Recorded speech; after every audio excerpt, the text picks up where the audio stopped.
All right, Adam Caplan. We like to refer to him as the third member of the NWO. And, of course, he joins us on a special Happy Hour Friday. He's not typically here on Happy Hour Friday. What's going on, Adam?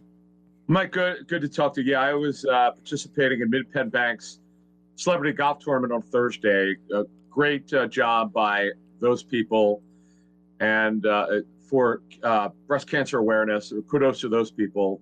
Rory Retrieve, he's the president of Mid-Penn Bank, and all the people there. And it was great. This is held in Hershey, PA, and also the golf was held in Harrisburg.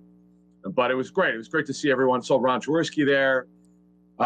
Many former Eagles going back to the 70s. It was pretty great event, and that's what I did in a very hot Thursday. So here I am, back on a Friday, which I was last season. Yes, absolutely. Happy Hour Friday. He is back. So obviously, yesterday you missed all the hoopla over what Adam Schefter had to say, which was watch Philadelphia when it comes to a Deshaun Watson trade. He said, quote, "There is no team out there better positioned and better armed to go trade for Deshaun Watson than the Philadelphia Eagles." He mentioned the draft capital, that they have depth at certain positions, that they are in the NFC conference. All of those factors. Mike Tannenbaum furthered it by saying it's no secret that the Eagles have interest in Deshaun Watson. So, Adam Caplan, I ask you, what do we make of the persistent Deshaun Watson and Eagle rumors? Yeah, so Mike, let me bring it back to mid-March. We reported on we were quoted from Inside the Birds. We had heard before the off-the-field allegations came to the surface that the Eagles had interest in Deshaun Watson. We've been saying periodically throughout the several months here that they've been monitoring the situation. Jeff Moshe and I have been reporting that repeatedly, really. We probably mentioned it like every 3 or 4 shows that they're monitoring the situation. But there's been nothing new. There's really nothing new other than to say this. We know for a fact the Eagles still are monitoring, still have interest. But they have company. We're told that the Eagles are not the only team. I know the Panthers backed off. They made the trade for Darnold. We reported on Inside the Birds first that they were not comfortable with the information that was out there. After the situation surfaced, the allegations, I would tell you that I would have bet the house it was going to be Eagles versus the Panthers in free agency to get Watson. Now the question is going forward here. A couple things: are the Texans willing to trade him? Obviously, they are. He wants out. Watson did not report their offseason program. This is going to be a divorce at some point. That's my feeling. The question is, will he be dealt this year or next year? Their issue is holding this up. Is he going to be suspended or not? Is he going to be cleared to play this season or to report? We know he doesn't. He probably won't report to training camp. That seems to be the indication. When they report the Texans do on the 27th, the first practice should be the 28th. The question is the league going to clear him to play? Will a suspension be coming down? Theoretically, you would think there would be, but we don't know that for a fact. Will he go on the commissioner's exempt list? That would take him off the field as a paid leave. So there's so many questions here. And by the way, with paid leave, the question would be, would he be able to be paid if he doesn't show up to training camp first and then be taken off the field with a paid leave? We just don't know these answers to these questions, but we do know the Eagles have had interest, and it's kind of what we know. It's complicated. It's my 21 years, Mike, of covering the National Football League. This is one of the most unique situations I could ever remember. I imagine. And the Eagles just happen to have interest in this player. I can't say for sure the Eagles would have gotten him because I know the Panthers really liked Deshaun Watson to start free agency. As we said, they moved off of him and traded for Sam Darnold. But it doesn't leave a lot of teams vying for him. But when you look at it, yeah, sure, the Eagles have 2 first-round picks now for next year. And most likely, if Carson Wentz doesn't get hurt, they're going to have a 3rd pick. Now, the question then would be, to finish this off before we move on to other subjects, is what would the Texans want for Watson? We knew, we've said this on our show, that we feel like it was going to be, before the off-the-field allegations came to the surface, would be a minimum of 3 first-round picks. It could have been more, by the way, maybe 1 or 2 starters. Because if you look at it, Mike, first of all, what NFL team has 3 first-round picks? Oh, the Eagles do. How many of them in the future would be high first-round picks? The Raiders learned this lesson when they traded away Khalil Mack. They thought the Bears would be bad. in 2018. They weren't. They went in the division in 2018, the NFC North. So if you're gonna trade Deshaun Watson, you better get really good first round picks. Well, the Colts first round pick, if it is going to be coming from the Colts next year because of the Carson Wentz trade, that won't be a very good first round pick. Well, the Eagles most likely next year will have a very good first round pick. We know that. So, and then we have the Dolphins first round pick, which theoretically probably won't be very high. At worst, it's probably going to be in the middle. But the Texans have to look at this situation.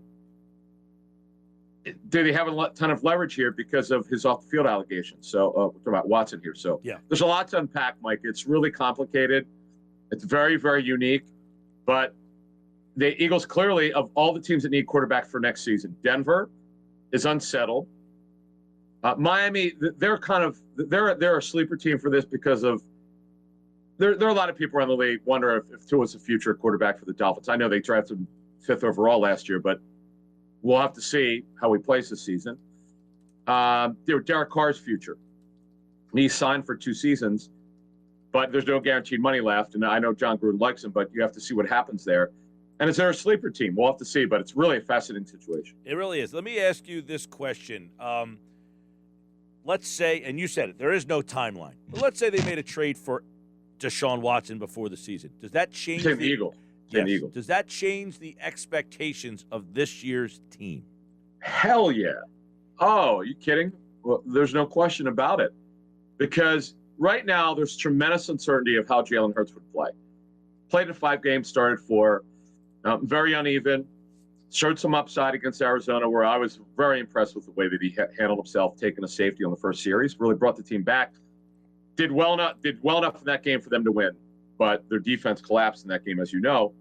The question then would be, would he elevate the level of play of the team on offense? The answer would be obviously. He had the best year of his career, wasn't even close, 2017. Watson was terrific. He's a gamer. He's a leader. I know off the field you have some significant questions. Big time. There's no doubt. You have to wonder, even if a team trades for him, can you trust him off the field for the future? That's the other part of this situation. You just don't know. The trust is a good point. Well, I'm sorry? The trust is a good point because I was talking earlier with someone who covers the Phillies about the reaction that Herrera has been getting. Yeah.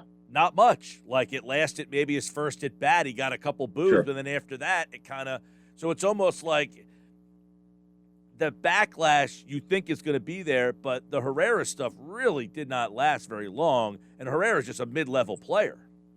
Right.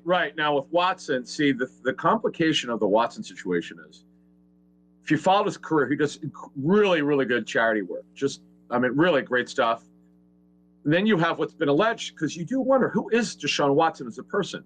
Is the guy that's tremendously charitable, or is he the guy that has got a minimum of 22 allegations against him, right, for sexual harassment and otherwise? So it's a tough situation to kind of put together.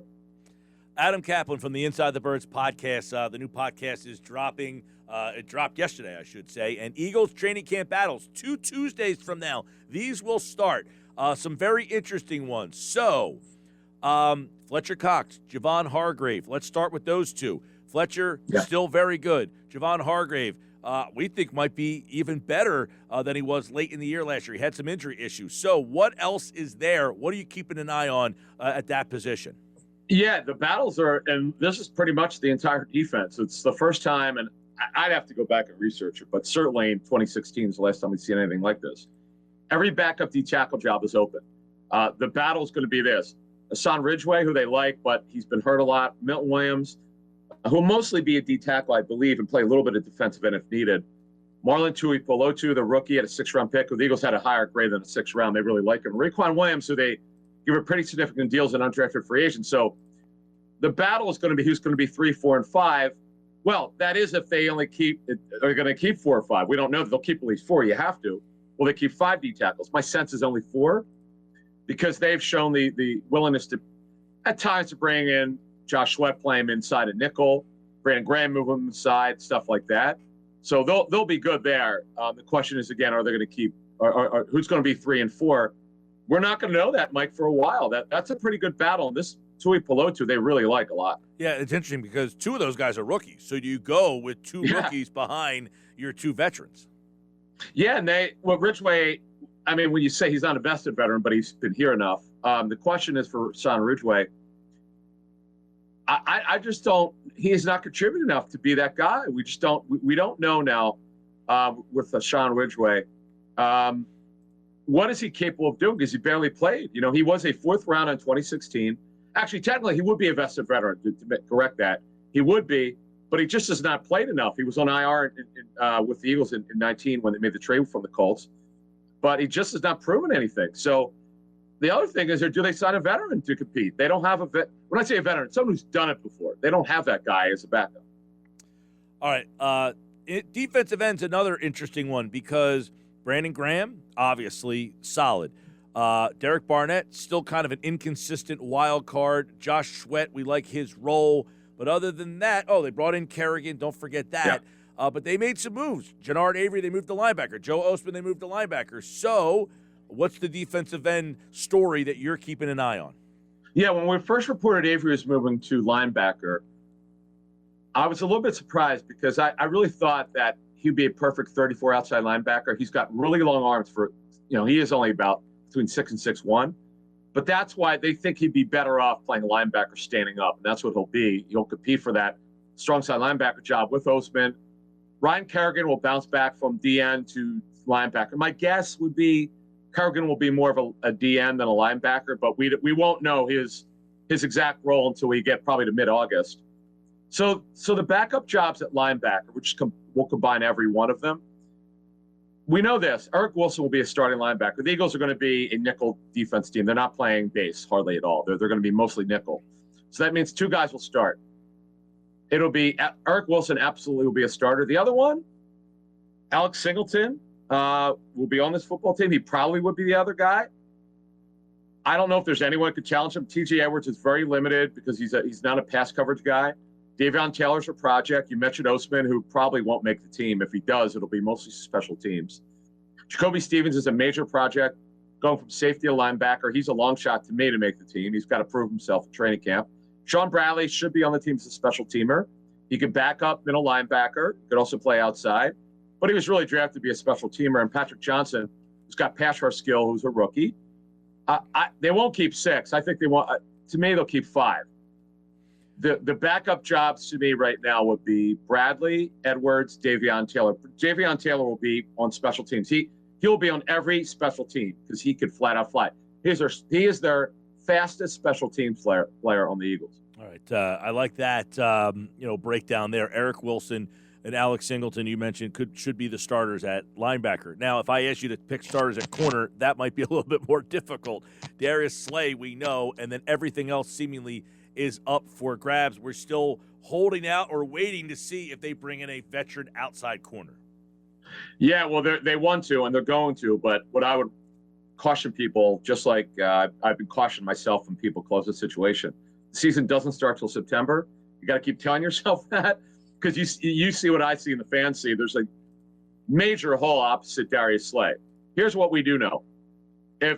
If it goes like we think it'll go, Maddox will be their slot corner. Slay will be a starting outside corner. They'll either sign Steven Nelson, sign a veteran corner off the street, or they'll trade for a veteran corner. Zach McPherson will compete for the starting outside corner job for now. Kevon Seymour should make it. Michael Jaquette is competing for a job with Josiah Scott and Craig James. James should make it. They're either going to keep 5 or 6 corners, but because we don't know who that guy they're going to add later on at some point, Mike, opposite Slay, it kind of complicates the matter. So Kevon Seymour is the guy to watch out for. We had him on NFL radio as a pretty sharp guy and a great story of overcoming a lot of challenges in his career, particularly with injury. He is the one veteran of those backups. So I'll put him on the roster. So I think it's going to be Slay, Maddox, McPherson, Seymour, and James is 5. If they add the veteran, that's 6. Now, teams typically don't keep 6. Michael Jaquette would be probably the odd man out. Why do I say that? He's a major project. He played good half of one game last season, I was told. It's been a narrative that has been overvalued by the fans. The fans who keep telling me how good he is, they're not talking to people who actually work in the NFL. The Eagles don't, my sources and Jeff's sources would tell us he wasn't really that good. But he's got one thing going for him. He's got length, and that is good. You want to have that. He can run a little bit. Remember, he's a former receiver, so he's a project, and he's got a ways to go. Interesting. Would you have any interest? Would the team have any interest in like Dre Kirkpatrick, a veteran guy? We've talked about him. He's one of the few guys out there that would make some sense. Former first rounder of the Bengals, played for the Cardinals. He's out there, but we had checked into it. He wasn't on their radar as of a couple weeks ago. But at some point, I mean, you would think they'd bring him in and work him out just to see where he is physically, but right. We'll see. All right, safety, because there's some interesting stories here. You got Rodney McLeod, who's coming off a major injury. Anthony Harris, who had a really good year in Minnesota to the point they franchised him and then slipped off last year, and that made him a free agent. Kayvon Wallace, draft choice. Marcus Epps, Andrew Adams coming over from Tampa Bay. So some interesting names at safety. Yeah, so Rodney McLeod, the key is, will he be on the opening day roster? Meaning, will he be on active PUP, then move to reserve PUP, which means he misses 6 weeks? Or would he be on the 53 and be active? We don't know that. We're not going to know for a while. Anthony Harris, Wallace, Epps will be on the roster. I don't know if Andrew Adams will be for sure. He's more of a fourth safety special teamer, so we'll see. McLeod being on the active roster will come down to really what they think he can do and not do to start the season, because you can't expect him to be himself early on, Mike. Right now, I don't know if they'll add anyone. This one's tough to call because Harris will definitely start. The question is, if McLeod's not ready, who starts, Epps or Wallace? That's, to me, the battle. Who's going to be that third safety? That is going to be the battle in training camp. Yeah, and the third safety might be very key, as you mentioned. If Rodney McLeod's not ready to go here, they're going to need that third guy to really be a big part of it. So defensively, if they got a corner, what kind of defense is this? Is this still just an average defense? Well, it depends. It depends on several factors. Is the offense able to carry them? Can they score enough points? Defensively, because the scheme is completely different from the wide nine. We're told it's a 180. They're not running wide nine anymore. They're going to be more of a read and react front. That means that there'll be a good run defense. They're going to do a lot of pre-snap disguise to confuse the quarterback to make him hold on to a little bit. That's going to help force turnovers, which we know were a real problem with the Eagles in the secondary. They just didn't force any, hardly any. So it's going to be change. It's going to change. Now, they've got a new coaching staff on defense. It's just the scheme's going to be different. It's going to be fun to watch. They've got a bunch of younger coaches on defense mixing with some veterans. I look forward to seeing this defense, Mike, because it's going to be complete. The wide nine is jumped. That was the first little nugget we had back in February when we were digging into this, is that the wide nine is extinct here with the Eagles, and that I think some people are probably glad to see. Yeah, and I guess on the wide nine being gone, do we anticipate not seeing as much pressure from the front four guys, which is what Jim Schwartz really said. I don't need to blitz. I'm getting pressure from those guys. Well, it's a read and react defense, which means they got to hold up they just got to hold up. It doesn't mean that they can't rush the passer. It just means that they're not playing the run on the way of the quarterback like they used to. That's what the wide nine is. So we'll see. It's just different. There's a lot we don't know with coverages yet. We're not totally sure with the back end whether it could be cover 2, 3, or 4. That I'm told you got to be careful thinking everything's the same as the Vikings. It won't be. It'll be similar, but there'll be some differences. He's Adam Caplan. That's a look at the battles at training camp on the Eagles' defensive side of the ball. For a more in-depth conversation, check out the Inside the Birds podcast on the defensive side. It dropped this Thursday morning. Adam's usually on Thursday. That's why I'm in that mode. But it dropped yesterday. A new one is dropping on Monday, every Monday and Thursday. And I'm imagining when camp gets here, you guys will be putting out some news on an expansion of the podcast. Yeah. Oh, well, we'll hear a couple things. A little bit before I get out of here. We actually just released this within the last couple hours. We did a special Inside the Birds TV interview with Todd Hermans. This is one of our favorite ones. We just put it on YouTube and all the other pod platforms. We went through a lot in 25 minutes. I mean, we went through a ton of stuff that we never talked to Todd about before. He's got some great insight. And then we'll give you a little nugget. We haven't announced this, so we'll announce it now. We're doing an interview with Peter King, which will probably drop Tuesday. And we're going over a lot of stuff that I can't wait for everybody to hear that. And then we're going to do a live stream probably leading up to the following week, leading up to the opening of training camp. We'll have more scoops there. So a lot going on with Inside the Birds, Mike. Yep, and training camp July the 27th, and you can expect plenty on Football at 4 that entire week to get you ready for the start of Eagles camp. Adam Caplan, Inside the Birds, and the Inside the Birds podcast. Thank you, sir. Thank you. All right, he is a part of Happy Hour Friday today. This Friday, Adam will be back on Thursday in his normal spot next week.